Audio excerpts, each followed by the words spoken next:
Talking about the movies. Anybody see any good movies lately? There's a movie about Spain. It's a documentary. Something of Spain. Will the President's Men? Golden Globes. Anybody watch the Golden Globes? Yeah. Very interesting.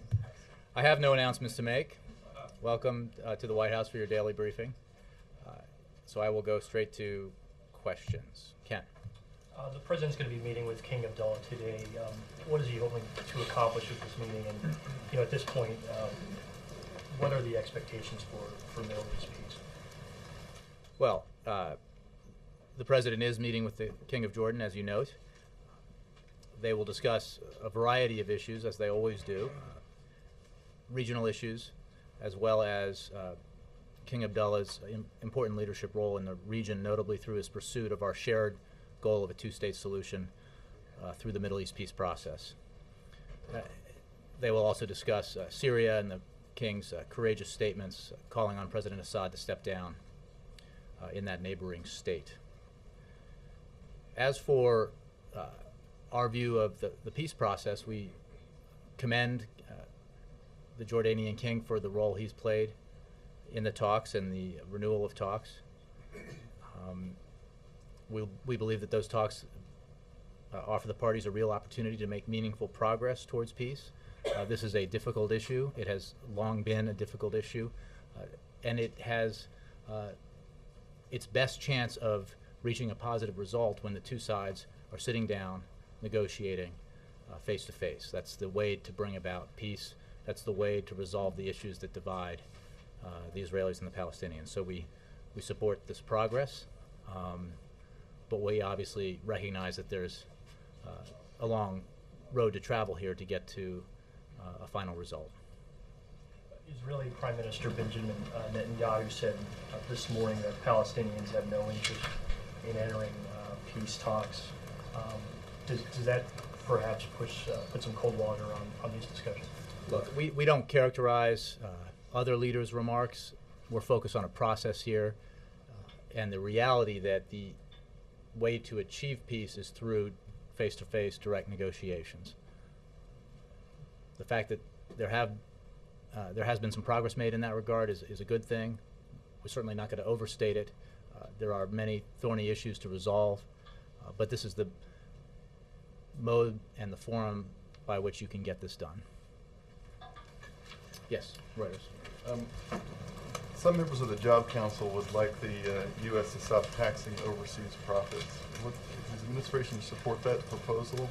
And what's the administration's take on the proposal to open up federal land to more exploration of oil, gas, and coal? Well, I don't have any announcements to make on the specific policy that you mentioned. I would note that of the 35 recommendations from the Jobs Council that don't require legislative action, the administration has taken action on 33 of them and completed implementation on 16.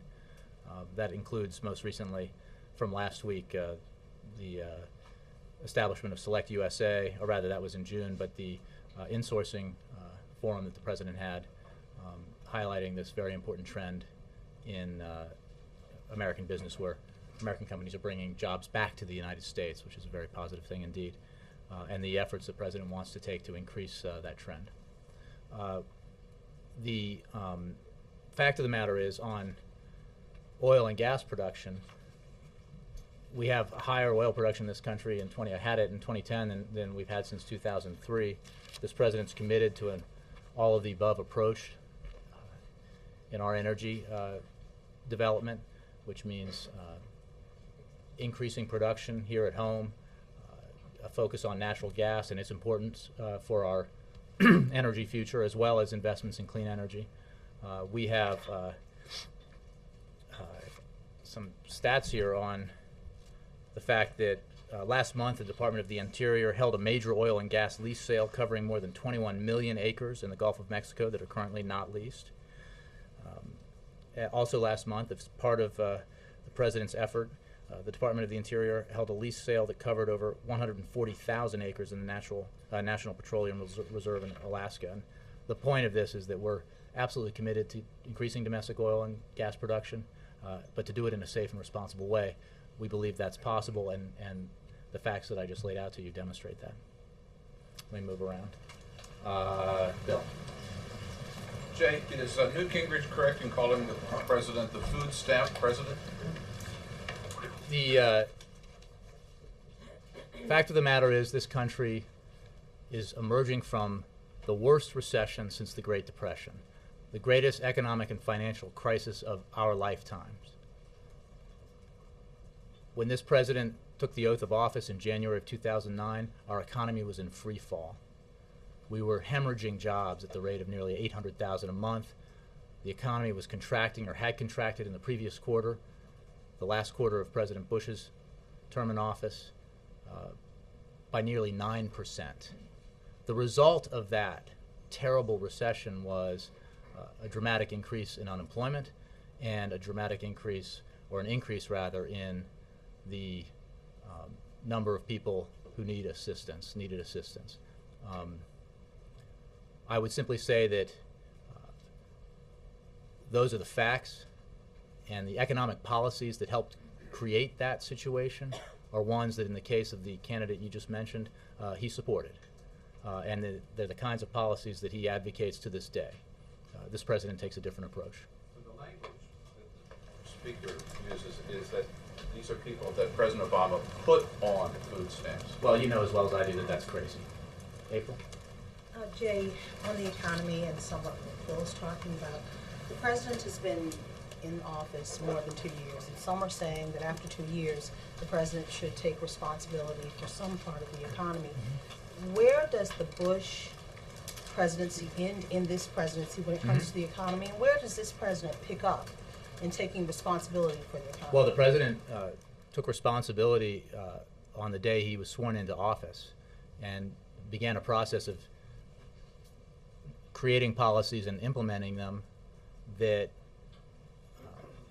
have helped us return to economic growth, have helped us have an economy that has created more than 3 million private sector jobs in the last 22 months, I believe. The fact is, the hole that was dug by this recession was very deep, and we are still climbing our way out of it. There is still much more that needs to be done, and that's why the president is focused on passing the American Jobs Act, for example, the need to work with Congress to do more to help the economy create jobs and grow faster. That's why he is so insistent that the Congress act to extend the payroll tax cut through the end of the calendar year and extend unemployment insurance through the end of the calendar year. And the president expects that Congress will do that without drama. And there's certainly been some indication that members of Congress agree with that approach. So, but also there's the issue, you're talking about the hole is deep. Do you think that we could go back into that hole with another component of the economy, the possibility of gas prices going up to $5 a gallon? Well, this president remains concerned about oil prices and the effect an increase in gas prices can have on Americans across the country who are struggling to make ends meet. That's been the case since the day he took office. It has been an issue that we are always focused on, as we were when there were price surges last year during the Arab Spring, and we continue to monitor that. It's why the president has the all-of-the-above, all-inclusive approach to energy development and production that I described earlier at this briefing. And again, it's why it's so important to have domestic oil and gas production increase as it has, and to have our reliance on imports decrease as it has. But this is long-term work, April, as you know. We need to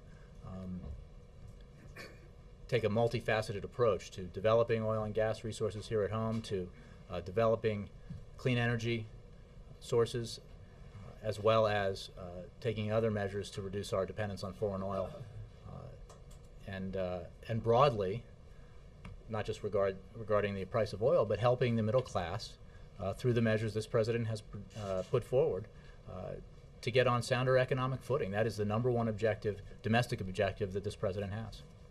Dan, did you have? Jobs Council and their recommendations, those that will require congressional approval, what are the chances that there will be any real progress there when the President himself pointed out this morning that in an election year it will be difficult to get some of these things done? Well, that is certainly often the case, that election years can create a difficult environment for legislative action. However, there are notable exceptions to that. Those of us who were here in 1996 remember a great deal of cooperation between a Republican Congress and a Democratic president. We certainly hope that that will be the case this year.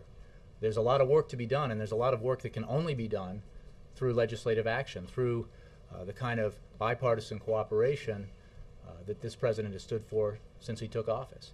And there's a great deal of opportunity out there for that kind of cooperation if leaders in Congress want to go in that direction, and if Republican leaders in particular want to go in that direction. The president has put forward an agenda of economic and job creating initiatives that are the kinds of initiatives that have traditionally enjoyed bipartisan support, that have traditionally garnered the kind of Republican support in the past that has ensured that these kinds of measures become law. Spending on our infrastructure, for example, the kind of investments that help our economy in the long term but also put people back to work right away. Idle construction workers who could be working right now if that element of the Jobs Act were passed by Congress and signed into law by this president. Certainly the president would endorse that and hope that he hopes that happens. And that's true of a variety of measures that could be acted on if we can get the kind of bipartisan support that can be tough to find in an election year, but there's certainly precedent for it. When the President views the economy overall, what does he rate it at right now? I mean, where does he see it? Well, I haven't discussed it in those terms with him, but I know that he believes we are on a better path.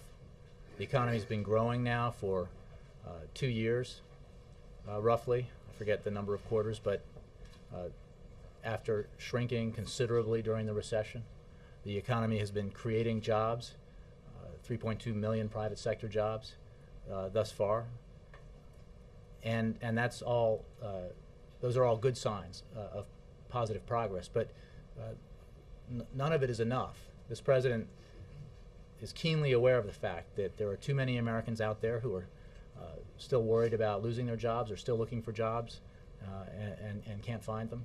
That's why he's focused on doing everything he can, working with Congress and using his executive authority to address that need for economic security and the need to grow the economy further and create jobs. One quick question back on Newt Gingrich, also out on the trail today.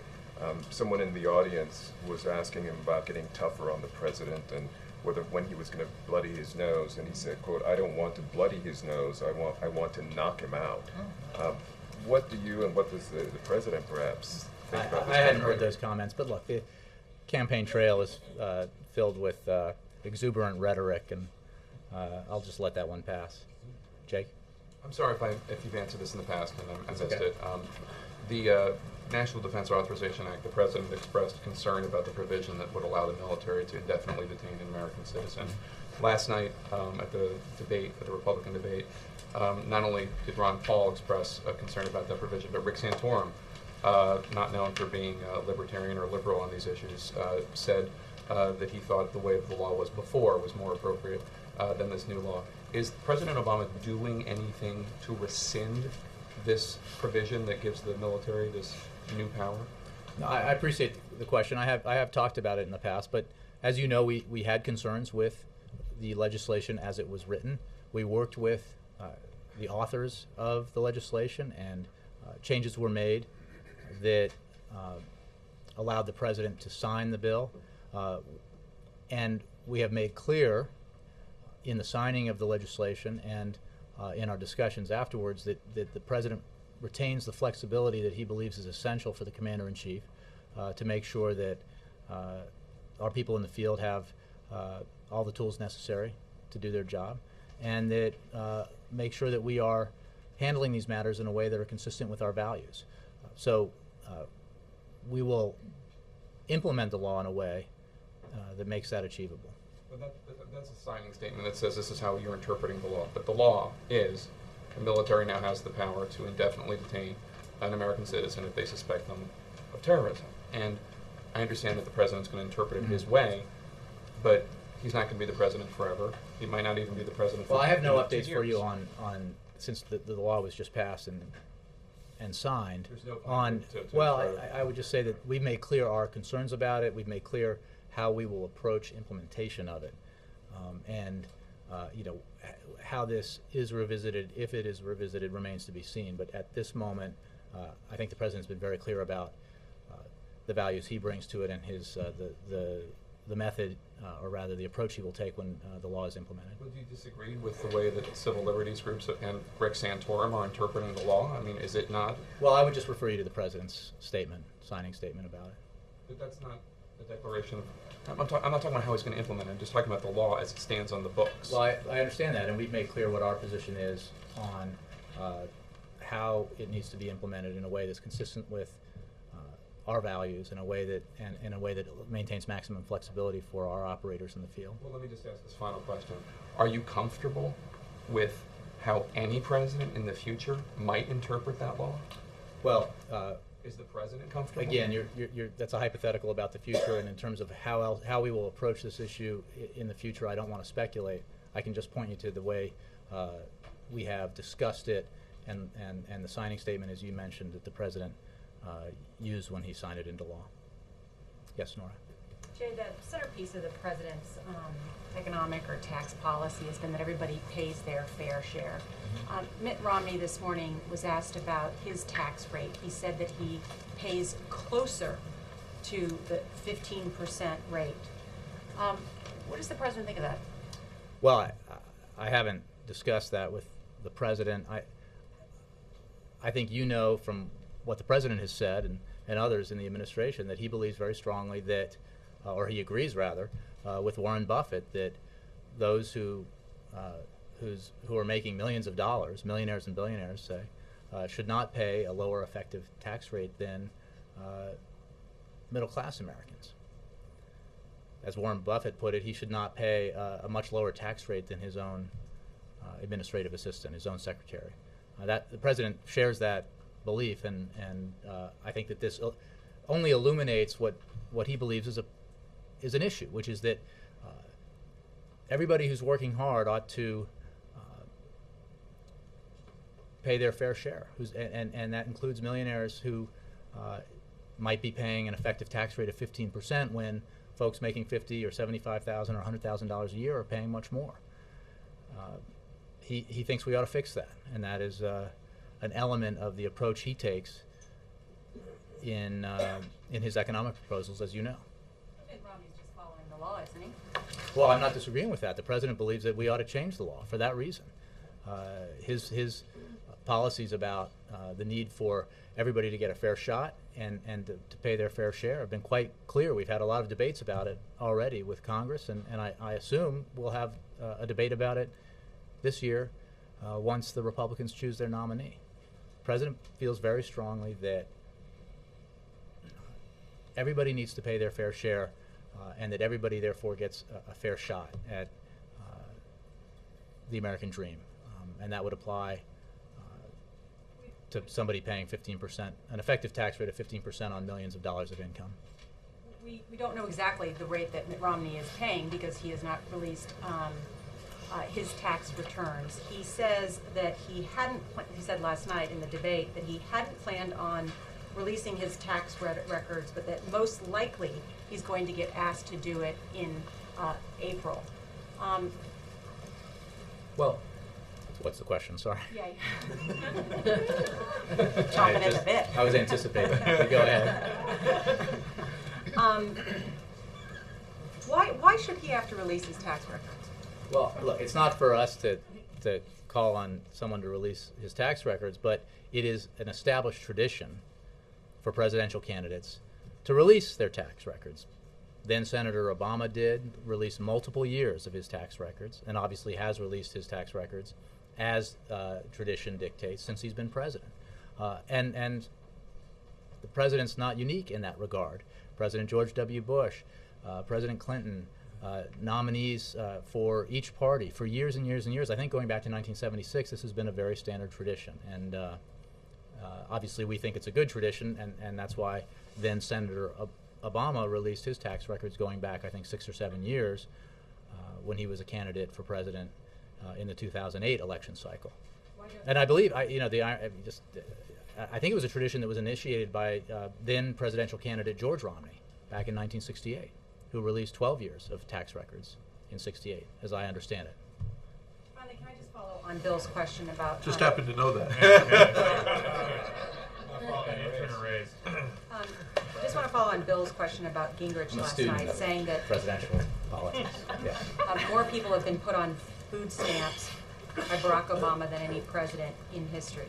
It is true that since Barack Obama has been president, it's gone up 45% the number of people on the food stamps. So what is inaccurate about what Speaker Gingrich said? Well, I answered this question already, Nora. I think everyone understands that this economy took a body blow in 2007, 2008, from which we are still recovering, and that resulted in an economy that was contracting, that was shrinking at an historic pace, an economy that was... That the number of people has gone up more than any other president. You're just saying it's not the president's fault. Well, I'm saying that it was a result of the worst recession since the Great Depression that was brought on by economic policies that certainly predate this president, and that this president has been working very hard with his team to try to fix, and working with Congress to try to fix and correct, so that we can grow as we have been growing on his watch, so that we can create private sector jobs as we have been doing, 3.2 million private sector jobs in the last many months. And that's the direction that we need to be going in, not the direction that we were headed into when he took office 3 years ago, almost to the day, when the economy was in free fall, when there was talk of another Great Depression, there was talk of unemployment as high as 25% potentially.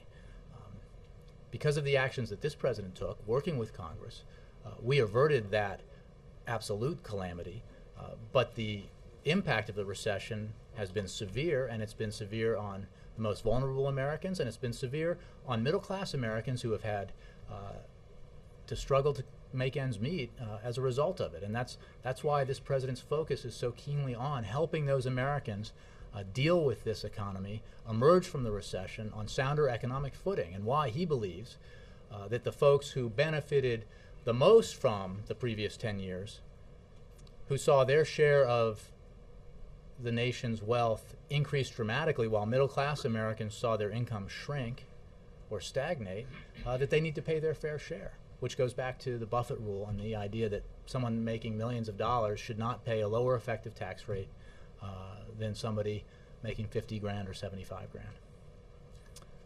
All right. Thanks. Over the weekend, the White House expressed opposition to the current form of the Online Privacy Act. And I wonder whether it's fair to describe this as the White House siding with Silicon Valley over Hollywood, and how important is it to the White House that some version of this bill pass?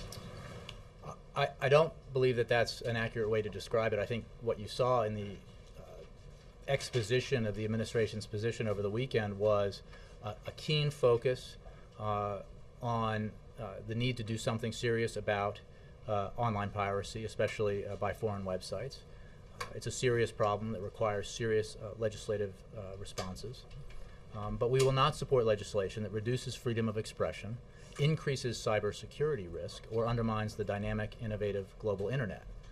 And that's the approach and the balance that we think needs to be taken as we work through this issue in Congress, and as the stakeholders who have a lot of important contributions to make to the debate engage with Congress as this legislation moves forward. So we made very clear over the weekend our opposition to what's called the DNS filter, because we believe it creates a cybersecurity risk, and that's something that we are a direct player in, because obviously national security and cybersecurity are something that we are engaged in directly.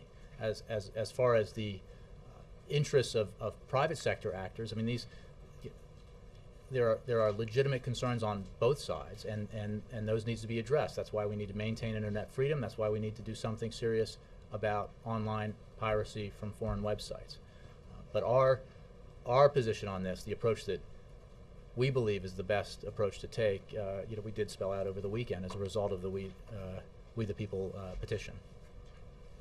Yes, Ed. Jay, you've said before from the podium the president spends, I think, about 10% of his time or some small number like that on the presidential campaign. So how did you know about George Romney's 12 years of tax I said that he spends it. I do a lot of reading, Ed. He didn't tell me about that. So your percentage is what, 30 or 40%? No. I just read that in probably an article that one of your colleagues wrote. Okay, good. Now, I don't know how many years, maybe you do, George Romney released of his college transcripts, but Republicans like to complain the president has not released his college transcripts. What is the stated reason for that? I refer you to the campaign. I mean, I think sure. I think we've answered this a bunch. I think that the tradition of releasing income tax records for presidential candidates for serious potential nominees and nominees of the two parties is well established. It's not a law, but it's well established, and it's one that this president abided by when he was a candidate as senator. It's one that numerous Republicans and Democrats have abided by, and we just think it's a good idea. I want to go back to the Jobs Council because it seems like the whole point has been, the narrative has been the president is acting on jobs and other things as part of the whole We Can't Wait campaign. Republicans, as you can imagine, are very excited this morning to read the report, and it has a whole section, the president's own Jobs Council, saying that, as was talked about a little bit before, more oil and energy production, and his own Jobs Council says that this could create hundreds of thousands of jobs, which has really been a Republican talking point on Keystone, that could create, if not hundreds, maybe tens of thousands of jobs, something you or maybe disagree with. 6 or 7. I mean, there's some jobs. That's right. So the president's own Jobs Council now, though, seems to be agreeing with the Republicans that at least, they don't specifically mention Keystone, but a lot of jobs could be created, regardless of the number, a lot. Well, so why hasn't the president signed the certification yet? Well, first of all, the Jobs Council wasn't talking about Keystone specifically. The Jobs Council was talking about the importance of expanding domestic oil and gas production, a goal this president shares and has expounded upon at length and has taken action as a policy matter to demonstrate his commitment to. But the certification is sitting on his desk right now, so you say he's taking action. It's ready to act on right now. What certification? You mean the Yeah, his 60-day clock started running on the president. You're saying talking about yes the or no on congressional, Keystone Pipeline. the political ideological action by Congress to try to short circuit a process that It's a is law long that- established. Excuse me, but the president signed that into law, correct? Even though you say it's ideological. and you signed it into law, you though, apparently right? know Did that he? there is no alternate route yet in Nebraska, right? Sure, but he signed So this he into should- law he that he has should- 60 days to decide. It's on his desk. You're saying he's acting on this. Why hasn't he acted on Keystone? Ed, the State Department runs this process, as you know, which is a precedent that long predates this administration. The delay in the review was a result of concerns in Nebraska about the route by which the pipeline was meant to take, the route that the pipeline was meant to take through Nebraska and how it would affect the aquifer there. Concerns that were expressed by a number of stakeholders there, including the Republican governor of Nebraska. When the State Department decided that those concerns were legitimate and there needed to be an alternate route, that began another process. And this process requires the careful weighing of a variety of criteria, and that has always been the case. Everyone, a lot of people, and certainly we, made clear back in December that a political effort to short-circuit that process for ideological reasons would be counterproductive, because a proper review that weighed all the important issues in this case could not be achieved in 60 days, according to the State Department, which again runs this review process. I don't have any updates for you. I refer you to the State Department on where that stands now that the legislation has been signed into law. But it is a fallacy to suggest that the president should sign into law something when there isn't even an alternate route identified in Nebraska. And when the review process is, there was an attempt to short circuit the review process in a way that does not allow the kind of careful consideration of all the competing criteria here that needs to be done. Shouldn't the council report say we could create hundreds of But- thousands of but jobs Ed, if we wait 3 or 4 years? I understand I mean, that there's you're an trying to expectation that you're creating conflate- jobs. You're trying to conflate something here that the Jobs Council didn't say. The Jobs Council supports increased oil and gas production, which the President supports, and in fact, as I read out earlier, has taken action on. The President believes, for example, that natural gas is an important component of our energy future, and he is very supportive of exploiting that resource in this country in a safe and responsible manner going forward, as he is, and as he has shown he is with regards to oil production here in the United States. He also is committed to an all-of-the-above approach, including the development of clean energy resources here in the United States, all with the aim of reducing our dependence on foreign oil.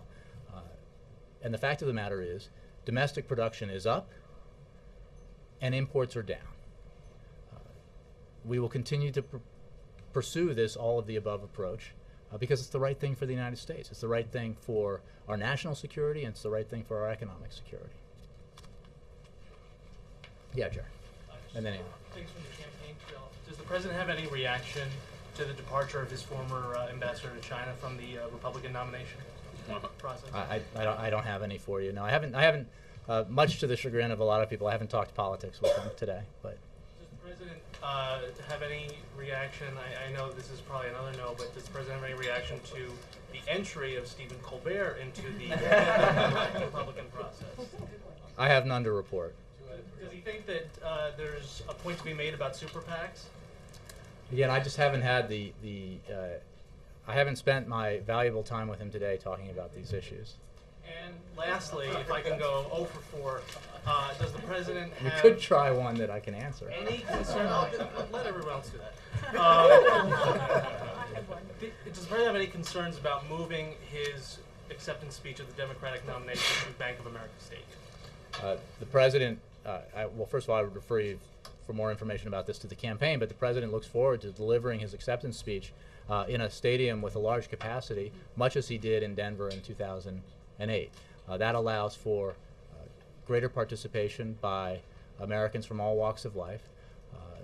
That's the reason why he did it in 2008 at an Invesco field, and that's why he'll do it later this year in Charlotte. That's the biggest venue, and he looks forward to holding that event and delivering his acceptance speech before tens of thousands of Americans in person, as well as we certainly hope many millions of Americans watching on television. So the choice was made based on the size of the venue? Yeah, he wants as many Americans as possible, as was the case in 2008, to be able to participate. Ann? Want to move the State of the Union to a stadium?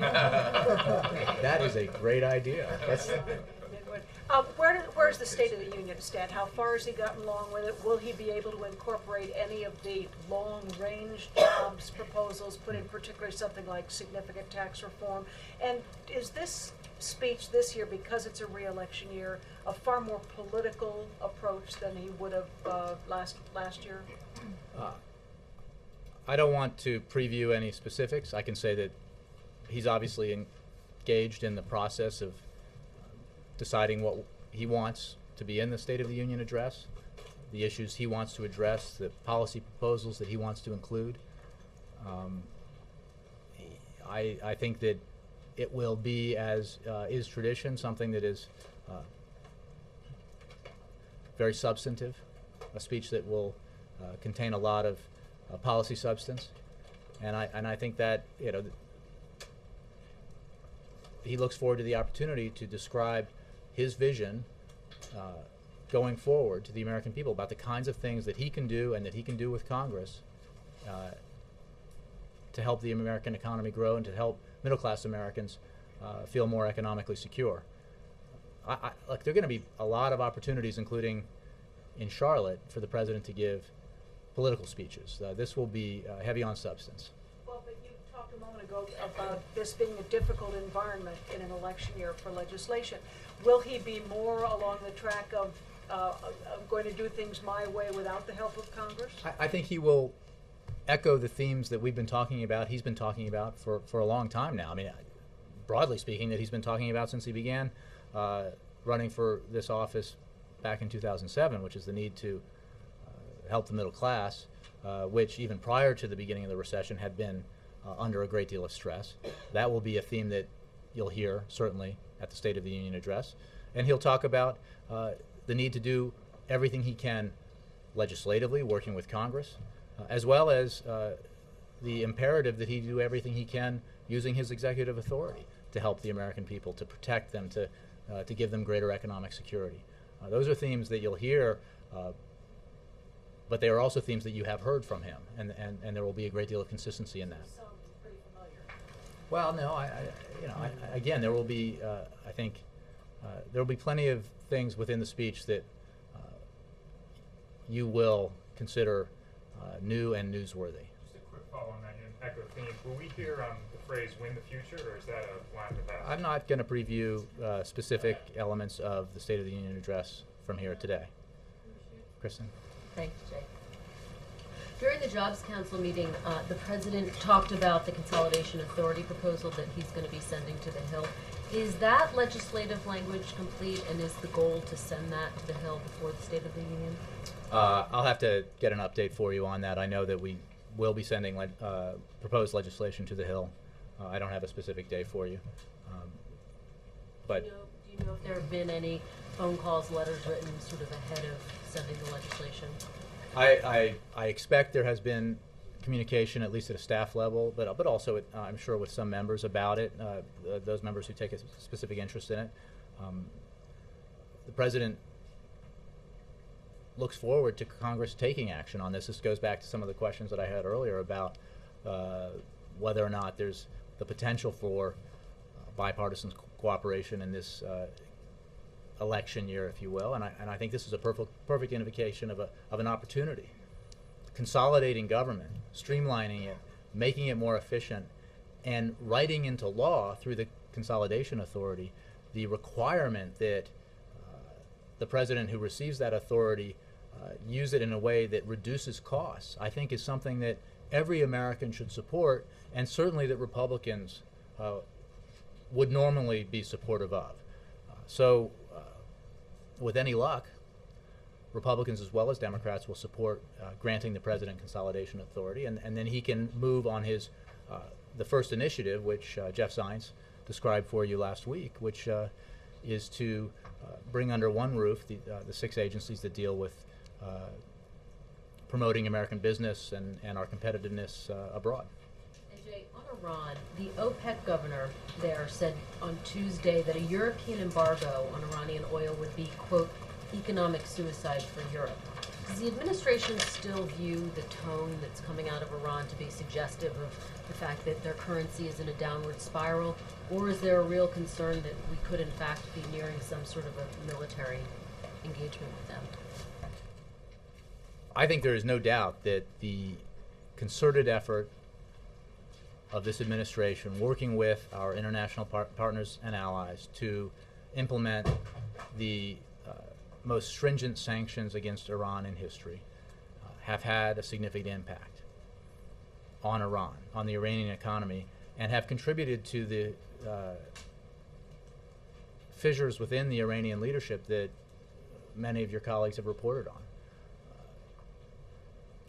They are also probably a precipitating factor in the kind of provocative statements and diversionary tactics that the Iranians have used to try to change the subject from the fact that they will not abide by their international obligations, and that is why they are the subject of this kind of pressure and this kind of isolation. We will keep up that pressure, and we will keep up the effort to work with our allies and partners to further isolate Iran, even as we make clear that there is a solution here, and that is for Iran to get right with the international community. That is for Iran to abandon efforts to pursue nuclear weapons and to abide by its international commitments. That's the path forward for Iran. We will continue the effort to isolate and pressure Iran, working with our international partners going forward. We think it's been effective, and we hope that the Iranian leadership will choose the path of working with the international community to abide by its obligations. Steve? Just to follow up on that, that view of the sanctions doesn't seem to be shared by Prime Minister Netanyahu, who said yesterday that they would only be real and effective if they included petroleum sanctions, sanctions on the central bank. And there were reports also that the administration had asked Israel not to take a unilateral early strike against Iran. Is it fair to say that the US and Israel are not on the same page on the speed and method of deterring Iran? Well, the remarks that I believe the Prime Minister made to the Australian actually were of a different nature, where he talked about the effectiveness of the sanctions regime, and we certainly share that view.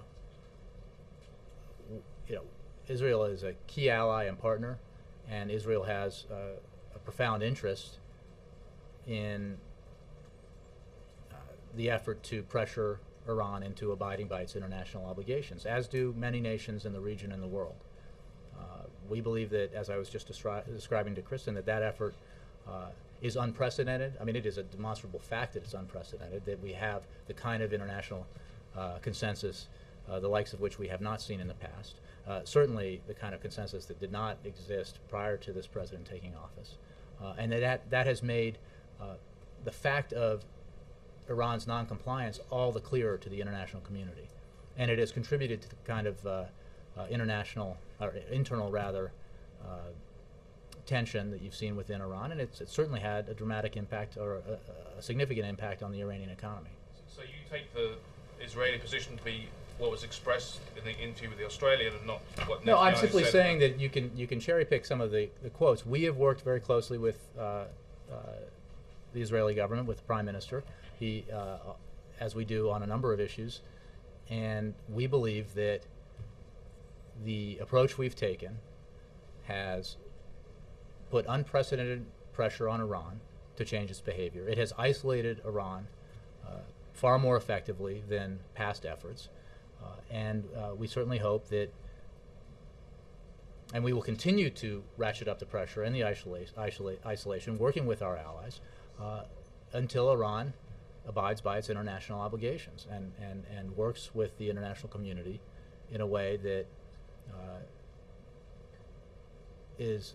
assures all of us that it is not and will not pursue a nuclear weapon. Ken? When the president meets with the King Abdullah shortly, how important will the effort to talk Israel out of a military strike on Iran be? Well, I don't have any specifics to provide to you about a conversation that has not yet taken place. There are a variety of issues that the King and the President will discuss, including the Middle East peace process, including Syria, including the King's efforts towards reform in Jordan, which we support. I would note, with regard to Syria, that one of the signs of desperation that we've seen in the Assad regime is the fact that that the head of the Quds force, Suleiman, visited Damascus, and the fact that Assad is relying on essentially his last friend for support in his repression against his own people, I think, makes all the clearer that his time has come. He must go. He must step down. Italian ship? Yes, Connie. Thank you.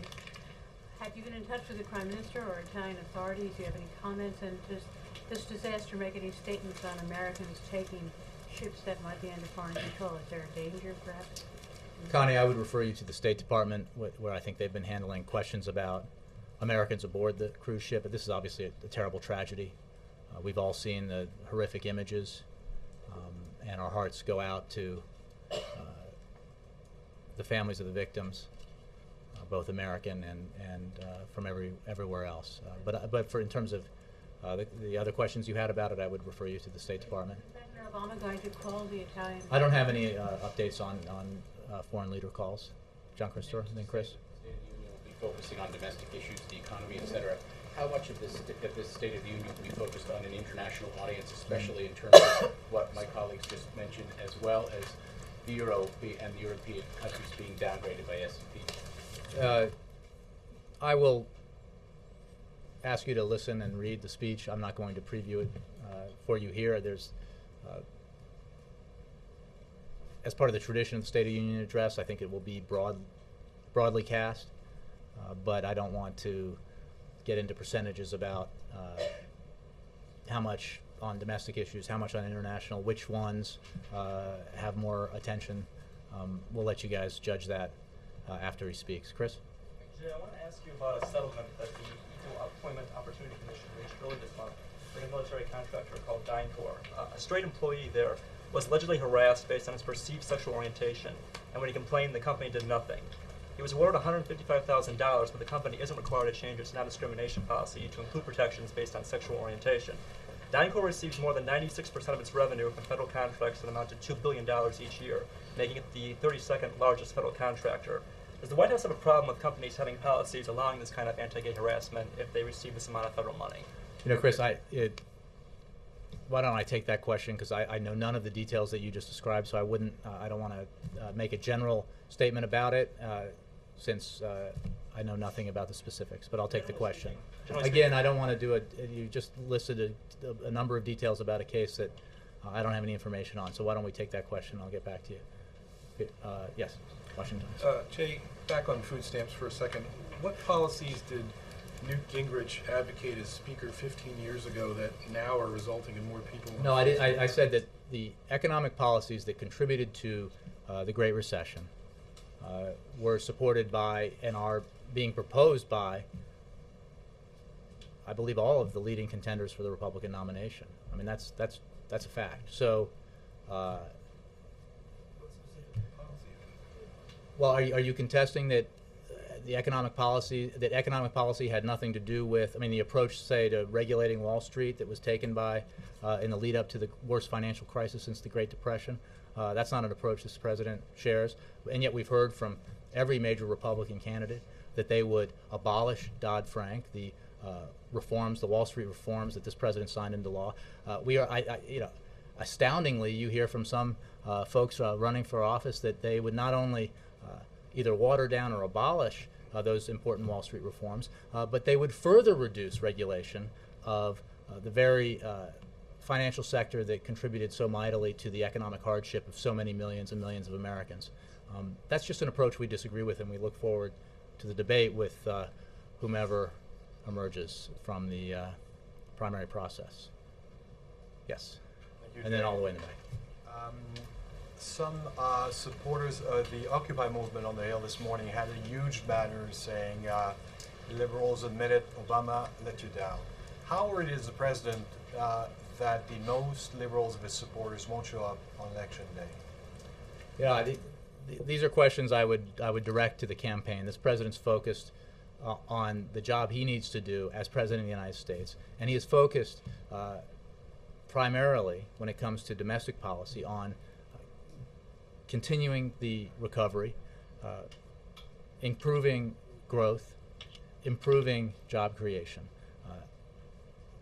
We have had some positive signs in the economic picture, but we have a lot more work to do. We have, over the last many months, seen the creation of 3.2 million private sector jobs, but we have a lot more that need to be created in this country so that we can get to the point where every American who wants a job and is looking for a job can find a job. So that's what this president is focused on. I think that he looks forward to the debate about who has the better economic plan, who has the best blueprint for our economic future. But that time hasn't come. He's now focused on the work that he can do as president of the United States, working with Congress, working with his, working through his executive authority, working with the private sector to do what he can to improve the American economy and improve the job picture, as well as obviously our national security. So, he understands that some of them are very disappointed with the type of administration. I think this president's very focused on the job he needs to do. The fact is that Americans of every persuasion support the idea that we need to take action to help the economy grow, support the idea that we need to do the kinds of things that can put more Americans back to work. That message that the President brought when he put forward the American Jobs Act was supported by a broad majority of the American people, including progressives as well as independents and even conservatives. So he's going to keep pushing that agenda, keep pushing that approach, and he'll let the politics of this take care of itself. Thank you very much.